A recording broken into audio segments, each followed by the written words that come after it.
Saçımdaki yazlar senden almadan, gözümdeki yaşlar bahtımdan almadan.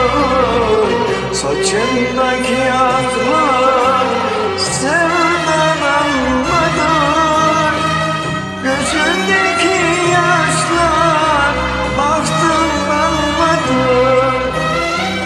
Bu perişan halin aklımda olmadan, hayatın sillesi sana da vurur.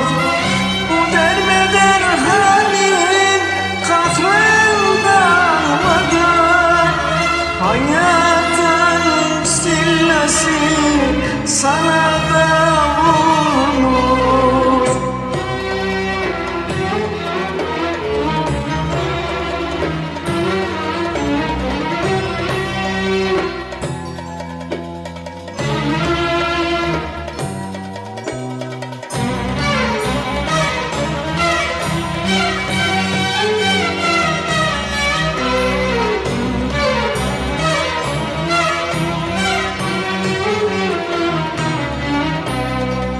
İkimiz de aynı yolda yolcuyuz. İkimiz de dertten derbeder olmuşuz.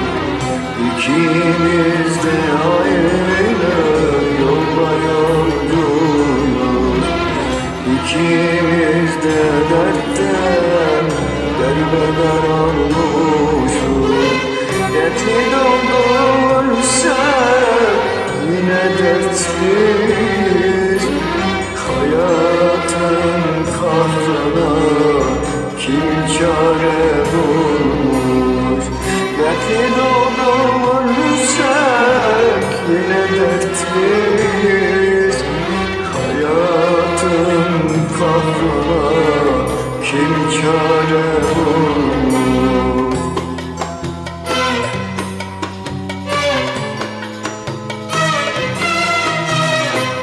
Saçımdaki aklar